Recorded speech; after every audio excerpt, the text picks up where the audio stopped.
All right, so I have my center line set up on the dish, and I have the center line set up on the guitar back.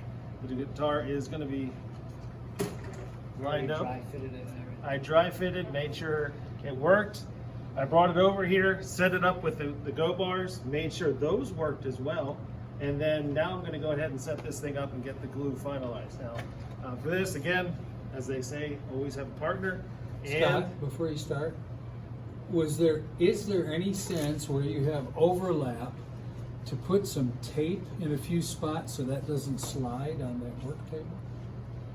You could. That would be a good idea. Yeah, sure. Let's go. I was just thinking out loud that after so you get the glue on, that thing might slide around in there, and then. So you're saying tape the back in place? I'm saying put some tape around the edge of the body, like if somebody holds this down. Yeah. By the way, Doug, you lied. It's more than 20 seconds. I thought they were just going to come over and see how I had the go bar sticks pushed on it. Okay. Now it's gotten a little more complicated. You don't even need to use glue. I'm sorry, I made it more You don't complicated. need to use glue. You just use a whole bunch of tape. And eventually, this will hold together. It doesn't sound real good, but the Gorilla recordings- tape. The tape recordings are fantastic. Flex seal. It's a lot of damage. That's how they did the original tape recordings, by the way. Flex seal? Was that a badump bump? Because you taped it together? That's I right. We taped don't think together, the yellow tape's gonna hold. I don't think so either. For Oh, well, glue- moving on.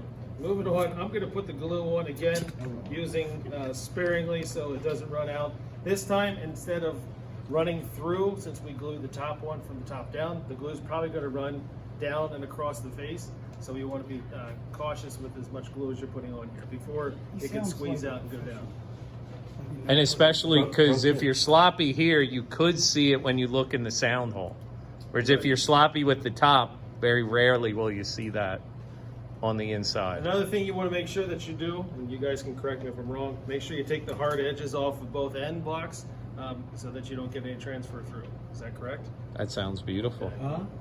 The hard edges right here on Well, the I know, I blocks. understand the hard edge, but what was the reason? Doug said something about he Puckering. saw the puckering of the blocks, so I took the hard edges off of both ends so that I didn't see Yeah, the- you only want about as much real estate there as the width of the kerfing. Yeah. Oh. So should I take mine down more before? Nah, it's You're looking at beautiful. blowing it down. Thanks. Your next guitar, You could, it'll just dry. Yeah, I can. Puckering only happens to amateurs. You're not an amateur. Not anymore. You built your first guitar. Usually building that first guitar is a lot of puckering at different times.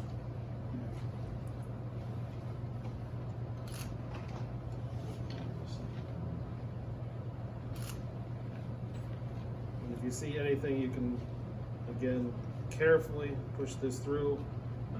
I'm going to go with it the way it is, kind of tacking this down a little bit, knocking that extra bead off, smearing it towards the inside rather than the outside as much as I can, pulling that extra glue that I have here.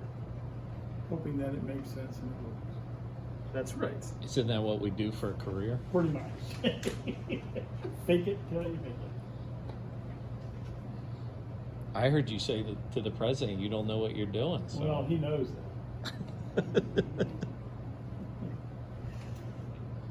And if we do have squeeze out on the outside, obviously that is going to have to get sanded and cleaned off eventually. And then, without taking the wet finger, or that wet finger, apply this over top. If you do happen to get glue on the outside, you can sand that off during the finishing process. But carefully on the sides because they are paper thin. Yep. Turn that up like that. Yeah, let's get him some paper towels. Here, hey, Scott. Use my thing. Wipe it on. No, use it.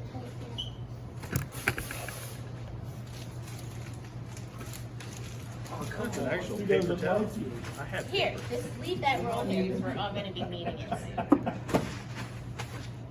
Alright, line that up, get your center lines back. Put your halo back on. Line that up. And then back to the go bars With your safety glasses on. with your safety glasses on and hearing protection. Because go bars are loud. Yeah. Yo, Reno, what the hell, man? Sorry. That happens, Right, man. yeah, okay, so we get that. And then you move on. Keep it real. Thank you. Sorry about that. These are going to be the wackiest videos if anybody ends up watching them. Scott showing it to his kids. He hears me go, "What the hell, Reno?" What was that, I Dad? was hoping you'd edit these things out. No. Voiceovers are not. I don't In have the budget. time. I don't have time for that. You don't have the budget for this. We can call Scott. We heard he works for free. Now, if you're gluing your back on, then you can work on the contour on the back of your neck with the files and rasps. You can finish fretwork that isn't done, those sorts of things. And this way, the two critical things of getting the pocket routed and the bridge glued on, and the back closed up, those three things are done. Now tomorrow, it makes it that much easier for us to put the necks on, string them up, and get them ready to go and get you out the door. That's an excellent point. Okay, so I'll stop. Glad we all heard it. We're done. Put your backs on and then resume your other stuff. Stop the back. You're saying we can go? Yep. I think so, yeah. Thanks. Okay, glue your backs on here, and then go work on your neck. Good job, Scott. Thanks. Woo! Pennsylvania. Should be a teacher. What up? Hey, have you ever thought a career in technology education? There are Maybe. There's a school called Millersville University. I've heard of that. I didn't tell my bridges.